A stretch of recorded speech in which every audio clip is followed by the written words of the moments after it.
Welcome to the deep dive. Today we're taking on a collection of sources that are, well, wonderfully diverse, you could say. Definitely eclectic. Absolutely. Our mission today is a bit of an intellectual journey, really. We're crossing landscapes from, literature and character study Hmm.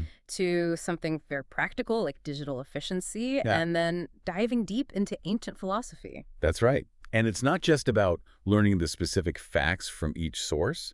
It's more an exercise in seeing how different kinds of knowledge are, well, structured and shared. And how we apply them. Exactly. How we can find value and maybe even connections, even when the topics seem, worlds apart. So the sources we've got lined up are excerpts from Truman Capote's Breakfast at Tiffany's, a guide to macOS Sequoia keyboard shortcuts, very practical, and then some key ancient Buddhist texts. Quite the mix. It really is. Okay, let's unpack this incredibly eclectic mix, starting with that human tapestry in Capote's novella. So first stop, New York City, East 70s, early years of the war. A brownstone. Capote introduces us to the narrator, who remains unnamed, and this truly magnetic figure living below him, Holly Golightly. Ah, Holly. What's our first impression? How does Capote build that mystery right away? Well, Capote sets her apart immediately, doesn't he? She's almost always got these dark glasses on. Right. She has this chic thinness, he calls it, but also this strange breakfast cereal air of health. Huh. That's an odd description. It is. And the narrator can't quite place her age, anywhere between 16 and 30, he guesses. We find out later she's not even 19 yet. Oh. So right from the start, she's this carefully constructed puzzle. She projects an image that's, well, alluring, but also deliberately hard to grasp. It's quite performative, really. And the people around her, they sort of add to that picture, don't they? Like different angles on her. Definitely. You've got Joe Bell, the bartender, who seems like a confidant, takes messages. Though he has his own fixations, too, like ice hockey and Gilbert and Sullivan. Right. And he's the one who calls the narrator years later, kicking off this whole reflection on Holly. Then there's Mag Wildwood. The model from Arkansas, yeah. Yeah. A real contrast to Holly. And Rusty Trawler, the wealthy guy she's often seen with. Oh, Rusty. Short and vast, sun-lamped and palmated, as Capote describes him. Holly admits she doesn't love him, feels pity because of his stinking childhood. It's like each character holds up a different mirror to her, but none show the full picture. Precisely. And that central mystery that Joe Bell brings up later, the phone call about that wooden carving found in Africa. Ah, yes, the head carving. Exactly. Described as an elongated carving of a head, a girl's, with features just uncannily like Holly's. Found in, of all places, Africa. And traded for salt and a watch, wasn't it? Yeah, according to the story Yoshi, the photographer, tells, it just adds another layer to this sense that Holly's life is a series of almost unbelievable stories. Joe Bell himself is skeptical, You got to be rich to go mucking around in Africa. It highlights how she lives through these narratives. And her own philosophy on life seems tied to this elusiveness. She says that famous line, I'll never get used to anything. yeah, anybody that does, they might as well be dead. What does that really tell us about her? I think that line is key. It's this profound fear of maybe vulnerability, of being pinned down, of stasis. Like getting used to something is a trap. Exactly. It's like a kind of death to her. Yeah. So she's constantly escaping men she calls beasts, out the fire escape, escaping her past. Right. She says, I don't want to own anything until I know I found the place where me and things belong together. And Tiffany's is that place for her, isn't it? The safe place. Yes, the real life place where nothing very bad could happen to you. It's this deep contradiction you see. She craves belonging, safety. But her idea of freedom keeps her completely untethered. And you see it in her so-called work, too, right? Visiting Sally Tomato in Sing Sing. The weather reports. Yeah, these coded messages for $100 a week, pretending to be his niece. She even rationalizes the cost, $50 for the powder room, $50 for the cab. And her business card just says traveling from Yeah. Tiffany's, of course. Of course. It all reinforces this constant motion, this managed identity. But then things start to unravel a bit when her husband shows up. Ah, Doc Golightly. That's a real shock in this story. It is a horse doctor from Tulip, Texas. And he reveals her real name is Lula Mae Barnes. Woolamy Barnes. Quite different from Holly Golightly. Totally different. Huh. And that she married him when she was going on 14, became a mother to his kids. He found her and her brother stealing milk and eggs after their parents died. Just a pitiful something. Such a stark contrast to the Holly we meet in New York. Absolutely. Mm-hmm. And when they finally meet again, she has this incredible line. She says, "But, Doc, I'm not 14 anymore, and I'm not Lula May. But the terrible part is, I am. Wow. I'm still stealing turkey eggs and running through a briar patch, only now I call it having the mean reds." The mean reds. That internal anxiety, worse than the blues. It's like she recognizes the root of it all, doesn't she? She does. It's this moment of raw self-awareness, even as she tries to frame it in her own, slightly more glamorous terms. And then she gives Joe Bell that warning. Oh yeah, the wild thing speech. Never love a wild thing. You can't give your heart to a wild thing. The more you do, the stronger they get. Until they're strong enough to run into the woods or fly into a tree, then the sky. It's her entire philosophy, really. A warning about trying to hold on to something or someone that needs to be free, including herself, ultimately. But things take a darker turn later. She gets caught up in that drug case. Right, which leads to her arrest. And Jose, the diplomat fiancé, he breaks it off. The disgrace. Yet she still plans to go to Brazil, still sort of denying the reality of it. Mm-hmm. And then comes that truly heartbreaking moment just before she leaves, abandoning her cat. Her nameless cat in Yeah. Spanish Harlem. Yes, just shouting, "I said beat it," and I said fuck off. It's Yeah. awful. But then later, the realization hits her. Oh, Jesus God. We did belong to each other. He was mine. That's the core paradox of Holly, isn't it? Her desperate search for freedom pushes away the very connection that might offer real belonging. Recognizing the cat was hers. It's maybe the deepest mean red of all, the pain of self-imposed isolation. It really makes you think about identity, freedom, belonging. What's real versus what we project. Absolutely. Okay, so from the complex, often messy human search for freedom and belonging, let's shift gears pretty dramatically. Right to something much more structured. Exactly. What if we think about navigating our digital lives? Could we find a kind of efficiency there that maybe liberates us in a different way, frees us from digital friction? That's a perfect transition, actually. Yeah. Because our next source is all about that kind of liberation. Yeah. macOS Sequoia keyboard shortcuts. Practical magic. It really is. It's about saving you time, yes, but it's also about increasing your productivity by making commands more precise. Think of it as streamlining your cognitive load. Okay, explain that a bit. Well, when these shortcuts become muscle memory, you don't have to think about how to do the action. You just do it. It frees up your mental energy for the actual task, the creative thinking. I have to say, learning just a few of these made a huge difference for me. That Command plus Shift plus V for pasting text without the crazy formatting, lifesaver. Oh, totally. Paste and mash style. Essential if you're pulling text from different places. Yeah. Keeps everything looking clean. So that's one great one from our source, macmost.com. What are some others that maybe people overlook? Well, Command plus Option plus ESC is crucial. The force quit shortcut when an app freezes up solid. Instead of panicking. Right. This brings up the force quit applications window instantly. No need to restart the whole machine. Good one. What about security? Quick and easy. Control plus Command plus Q. Locks your screen immediately. Much faster than fumbling for the menu. Just tap it when you walk away from your desk. Nice. And for just finding stuff quickly. That's Command plus space for Spotlight. It's so much more than just a file finder, you know? Yeah. I use it for quick calculations sometimes. Exactly. Calculations, conversions, web searches, launching apps. It's your command center. And a neat follow-up. If Spotlight finds a file and you want to see where it is, just highlight the result and hit Command plus R. Oh, that's handy. Jumps right to the folder. Yep. And for just looking at files without opening them, Finder's quick look is amazing. Select a file, hit the space bar. Or Command plus Y. Right.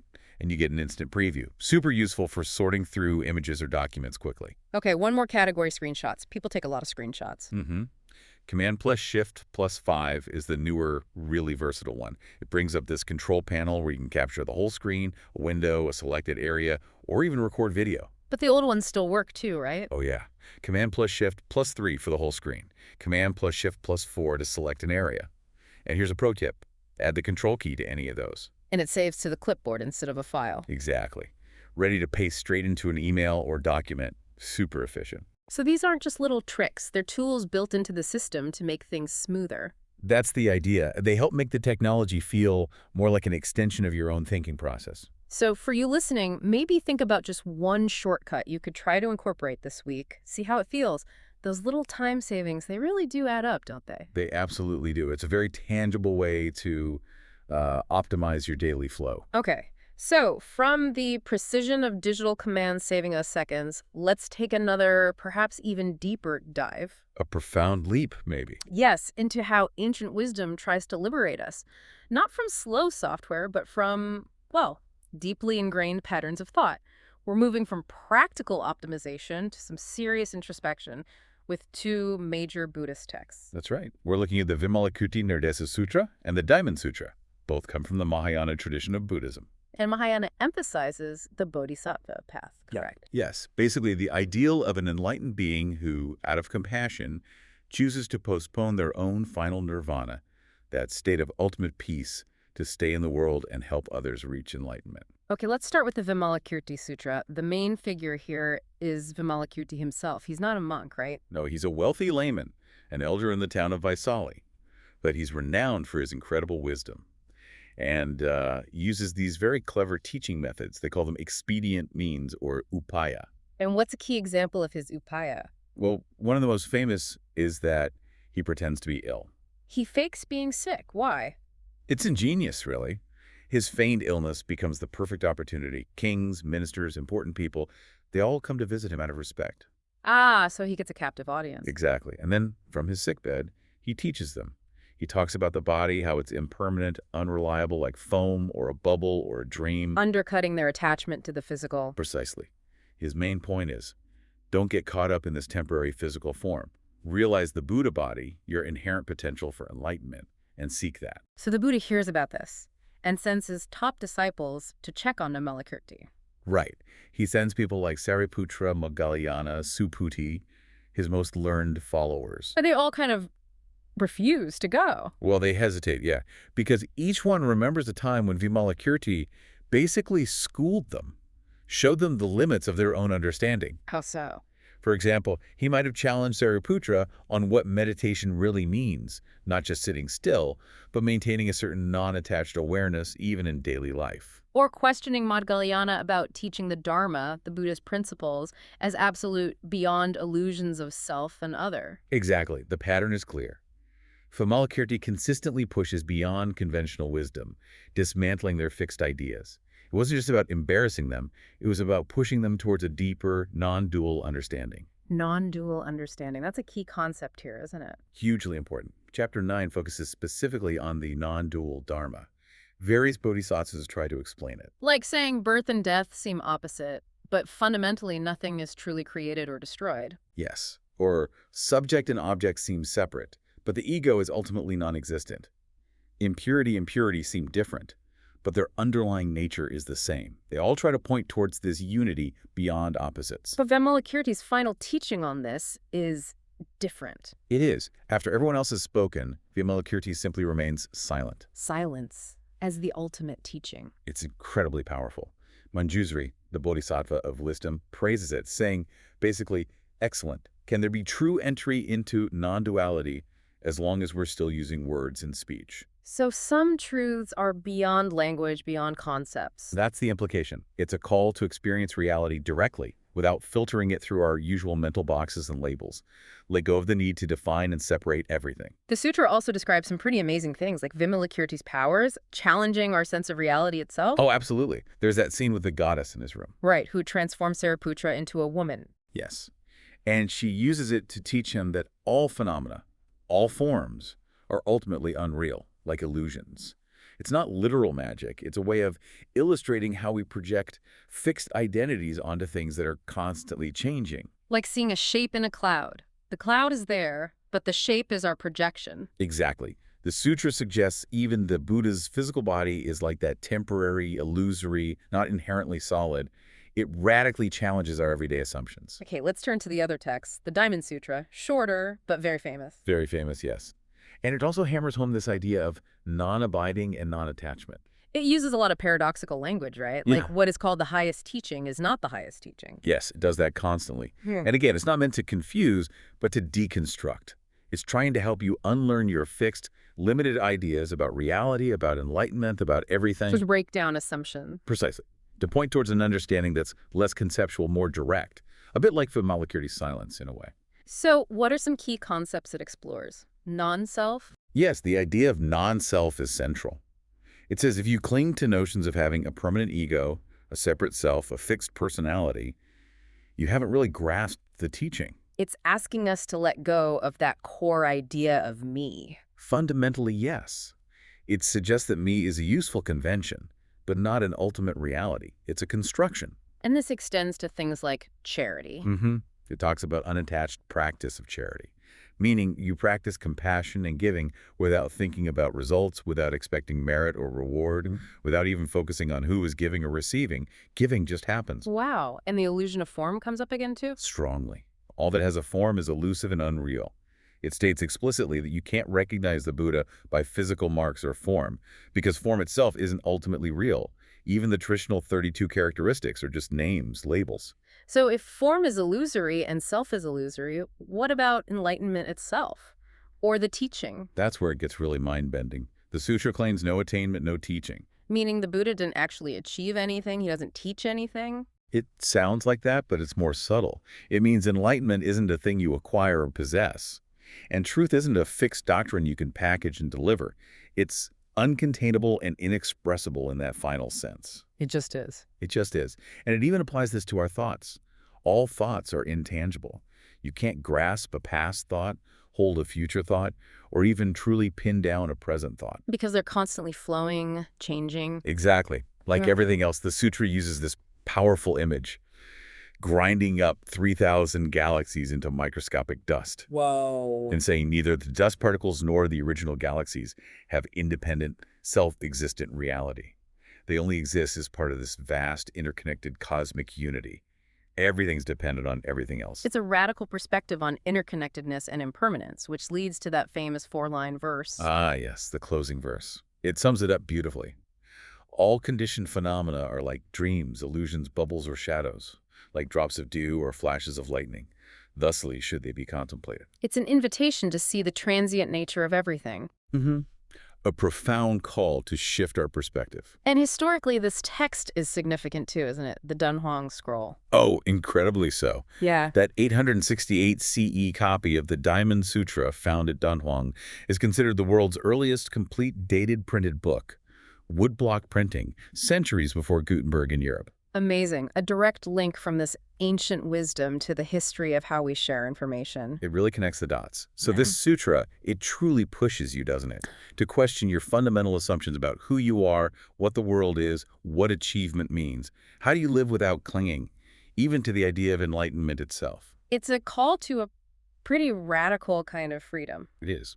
Wow. Okay. We have covered some serious ground today. What a journey. We really have. From the captivating performative freedom sought by Holly Golightly Trying to escape the mean reds by constructing an identity. to the practical, efficient freedom offered by mastering digital tools like keyboard shortcuts. Liberating mental bandwidth, you could say. And finally, landing in the profound, sometimes paradoxical, freedom pointed to by ancient Buddhist philosophy, challenging our very grip on reality. Yeah. And like we said at the start, this deep dive wasn't about finding one single answer that ties Holly Golightly to Makos and Buddhist sutras. Right. Not some neat little bow. No. Wow. It was more about showing the incredible richness and, well, the diversity of human thought and experience, and the different ways we try to understand ourselves and our world. Each source offers its own unique insights, its own tools for living, maybe. Exactly. Whether it's navigating relationships, your digital workspace, or, the deeper questions of existence, they all offer something valuable, even if they seem completely unrelated at first glance. It's a great reminder, I think, that being truly well-informed isn't just about knowing facts within one field. It's about having the curiosity and maybe the mental flexibility to navigate really different kinds of information. And finding perspective and value in each. Yeah. Expanding your understanding. Absolutely. Expanding your mind, not just filling it up. So as you, our listener, reflect on this eclectic mix we've explored today, here's a final thought to maybe chew on. How do the illusions that shape a fictional character's life, the efficiency gained from a simple digital command, and the philosophical concept of emptiness or non-attachment, how do all these different ideas contribute to your understanding of what feels truly real and valuable in your own experience?